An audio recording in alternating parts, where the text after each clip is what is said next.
నమస్తే, welcome to Leo. మనతో ఉన్నారు సీనియర్ జర్నలిస్ట్ కనకదుర్గ వడ్లమణి గారు. మేడం నమస్తే. నమస్తే అండి. నిన్నటి మహానాడు సభలు ముగింపు దశలో చూసుకుంటే అత్యద్భుతంగా ప్రజలు ఎలా వచ్చారు, నిజంగా కడప పసుపు సముద్రంలా మారిపోయిందని చెప్పేసి అందరికీ తెలిసిందే. అయితే సాక్షి పత్రికలో మాత్రం జనాలే లేరని చెప్పేసి అని వాళ్ళు కొన్ని ఫొటోస్ మాత్రం వేసుకున్నారు, ఇంకా చాలా రకాల మాట్లాడారు. సో వాస్తవానికి గతంలో మనం చూసుకుంటే 2019-24 దాకా సిద్ధం సభలు అంటూ వై నాట్ 175 అంటూ ఖాళీ గ్రీన్ మ్యాట్లు మనం చూస్తూ వచ్చాం. సో ఇప్పుడు దానికి సంబంధించినటువంటి కొన్ని ఫొటోస్, కొన్ని వీడియోస్ మీ ముందు ఉంటాయి.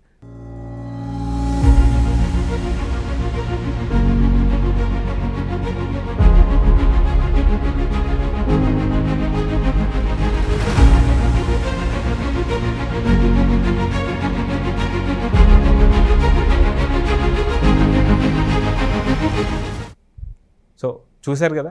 సో దీనిపైన మీ అభిప్రాయం ఏంటి మేడం? అంటే ఒకటి రియల్, గతంలో రీల్, అంతే కదా. అప్పుడు వాళ్ళు అంతా కూడా కెమెరా జిమిక్స్ చేశారు, చేసి ఒక గ్రీన్ మ్యాట్ పెట్టేసి జనాలు వచ్చినట్టు సృష్టించేసి అవన్నీ జనరేట్ చేశారు వాళ్ళు. అంటే వాళ్ళు చేస్తే అది గొప్ప. నిన్న ఎన్టీ రామారావు గారు వచ్చారు ఏఐ ద్వారా, చంద్రబాబు నాయుడు గారిని లోకేష్ని పొగిడారంటే లక్ష్మీపార్వతి దాని గురించి విపరీత వ్యాఖ్యానాలు చేశారు ఆవిడ. మీరు చూసారేమో నాకు తెలియదు. ఆవిడ అసలు ఇది మహానాడు అసలు ఏమీ జరగలేదు, ఖాళీ చైర్లు అక్కడ ఏదో ఈవిడెళ్ళి చూసినట్టు. అసలు మహానాడు అంటే అద్భుతం. రామారావు గారి టైంలో ఇప్పుడు 83 గురించి ఈవిడ మాట్లాడుతుంది. ఈవిడ పెళ్లి చేసుకుంది 94లో. అయితే అంటే ఒకటి మాట్లాడినా కూడా దానికి అర్థం పర్థం ఉండాలి. ఏదో ఆవిడ అక్కడ ఉన్నట్టు, ఆవిడ చూసినట్టు. రామారావు గారు ఇంకో 10 ఏళ్ళు ఇంకా బతికున్నారు హ్యాపీగా. ఆవిడని అప్పుడు చేసుకుని ఉంటే ఆయన పార్టీ పెట్టగానే ఆయన పాప పైకి వెళ్ళిపోయి ఉండేవాడు. ఏదో ఆయన అదృష్టం బాగుండి ఈవిడ 94లో ఈవిడ తగులుకుంది. మీరు ఈ పదం వాడినందుకు తప్పుగా తీసుకోకండి. నేను ఎందుకు చెప్తున్నానంటే అంటే అంత బాధగా ఉంది. ఒక మనిషి అంత బాధపడుతూ చనిపోవటం, చనిపోయాక కూడా ఆయన ప్రతిసారి చచ్చిపోవడం ప్రతి సంవత్సరం, దానికోసమని బాధ తప్ప ఎన్టీ రామారావు గారు లాంటి గొప్ప వ్యక్తి ఇలాంటి ఆవిడని చేసుకుని ఆయన అలా వెళ్ళిపోయారని నా బాధ కొద్ది చెప్తున్నాను. సరే, ఏది ఏమైనా ఇప్పుడు 3 రోజులు మహానాడు ఎలా జరిగింది అందరూ చూశారు. భోజనాలు ఎంత అద్భుతంగా ఉన్నాయి. నిన్న ముగింపు సమావేశాలకి, ముఖ్యంగా సభకి, మహానాడులో జరిగే చివరి సభకి జనాలు ఎలా పోటెత్తారు. లక్షల్లోనే వచ్చారు. ఇదే మీరు నేను చెప్పింది కాదు, మనకేమి ఎవడి చుట్టం పక్కం కాదు. కానీ అసలు మీరు అన్నట్టు ఒక పసుపు సముద్రం, ఒక పసుపు సముద్రం వల్ల ఇవాళ ఒక షర్మిల మనసుకి ఒక ఆనందం. అంటే ఆవిడ వేదనకి నిన్న ఒక పూత అన్నమాట. ఇది పసుపు పూత జరిగింది నిన్న. అన్నగారు అన్న మాటకి ఆవిడకి నిన్న ఈ 3 రోజులు ఆవిడకి కడపగడ్డ మీద ఆవిడకి ఒక ప్రతీకారం జరిగింది నన్ను అడిగితే.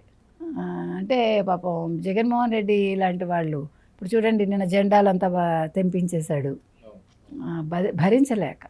అసలు నేను ఇందాక కూడా చెప్పాను, నేను అసలు నిజంగా జగన్మోహన్ రెడ్డికి నిజంగా రాయలసీమ పౌరుషం ఉండి దమ్ము ధైర్యం ఉంటే ఈ 3 రోజులు ఆయన పులివెందుల్లో ఉండి హ్యాపీగా కార్యకర్తల్ని తన వాళ్ళందరినీ పిలుచుకుని నాయకుల్ని 3 రోజులు సభలు నిర్వహించాల్సింది అక్కడ.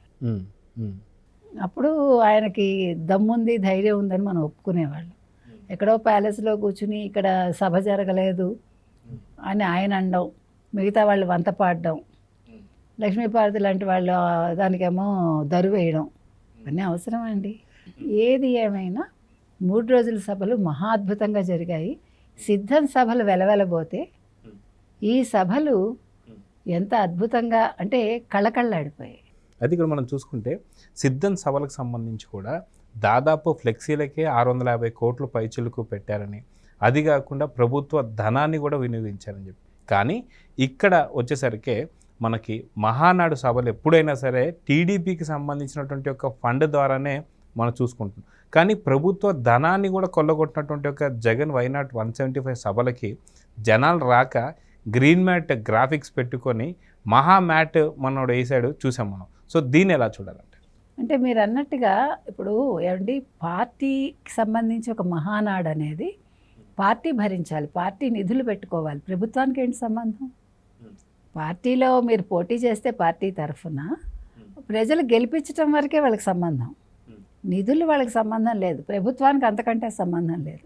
అంటే కనీస జ్ఞానం లేకుండా, అంటే దోచుకోవటమే ఒక అలవాటుగా మారింది. కాబట్టి మీరు అన్నట్టు సిద్ధం సభల కోసం ఫ్లెక్సీలకు 650 కోట్లు పెడితే ఈ గ్రీన్ మ్యాటు, ఈ గ్రాఫిక్స్ వీటికి ఎంత తగలేశారు. ఎందుకంటే విఎఫ్ఎక్స్కి మామూలుగా ఒక సినిమాకే మనం 100 కోట్లు ఎంతెంత అవుతుందని వింటున్నాం మనం. అంటే మనకి తెలియకుండా ఈ గ్రాఫిక్స్కి ఎంత ఖర్చు పెట్టాడు, ఇది ఆలోచించాలి మీరు. అంటే దీని మీద ఒక ఎంక్వైరీ వేసి ఈ డబ్బంతా రికవరీ చేయాలి మీరు రేపొద్దున్న. ఇప్పుడు ఎలాగ మద్యం స్కామ్లో ఆ డబ్బంతా రికవరీ చేస్తారు, ఇప్పుడు ప్యాలెస్లు అవన్నీ కూడా ఎలాగ సీజ్ చేస్తారేమో, ఆ సీజ్ చేసినప్పుడు పనిలో పనిగా ఈ డబ్బులు కూడా రికవరీ చేయమని మనం కోరుతున్నాం. అంటే ఏది వదలొద్దండి, ఒక రూపాయి కూడా వదలకూడదు, అది ప్రభుత్వ ధనం కాబట్టి. కాబట్టి ఆ రకంగా చేసి వాళ్ళు గ్రీన్ మ్యాట్లో ప్రజలను ఏదో మభ్యపెట్టాలనుకున్నారు. ఏమంటే ప్రజలు నిజంగా నమ్మి ఉంటే ఓట్లు వేయాలిగా. వై నాట్ 175 అంటే ఎస్ జగన్మోహన్ రెడ్డి గారు మీకు 175కి 175 మేము ఇచ్చేస్తున్నాము అని వాళ్ళు ఓట్లు వేసేయాలిగా, టప. అయితే మీరు ఇందాక అన్నట్టుగా మహానాడు సభలకి ఏదైతే వచ్చినటువంటి ఒక జనాలు చూస్తే 94% ఏదైతే ఉందో ఖచ్చితంగా ఆ సభల్లో మనకు కనిపిస్తుంది ఆ యొక్క జనం. అదేవిధంగా వై నాట్ 175 సభల్లో నిజంగా 11 స్థానాలు తగ్గట్టుగా జనాలు కనిపిస్తున్నారు. సో అక్కడే వాళ్ళకి అర్థమైపోయిందని చెప్పేసి అనుకోవచ్చు అంటారా? ఖచ్చితంగా అర్థమైందండి. జగన్మోహన్ రెడ్డికి అందుకే నిద్ర రాలేదు అప్పుడు. ఆయన అంటే ఒక మభ్య పెట్టారు, అది ఆయన తప్పు కాదు, ఆయన మబ్బులో పెట్టడం అంటారు చూడండి.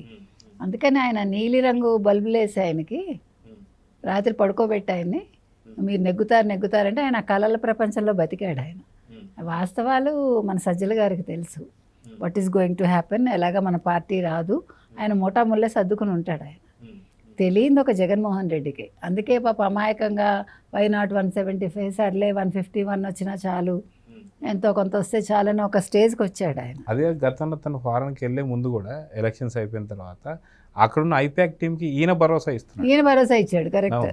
మీరేం మరీ అవ్వకండి, మనం ఖచ్చితంగా నెగ్గుతాము, వాళ్ళేమో మనకి 151 వస్తాయి మనకి, అంటే 175 రాకపోయినా అని కూడా అన్నాడు ఆయన పాపం. ఎందుకంటే వీళ్ళకి వాస్తవాలు తెలుసు, ఈ ఐపాక్ సరే మన డబ్బులు రావాలి, మనం ఎందుకు నోరు విప్పడం అని వీళ్ళు విప్పల.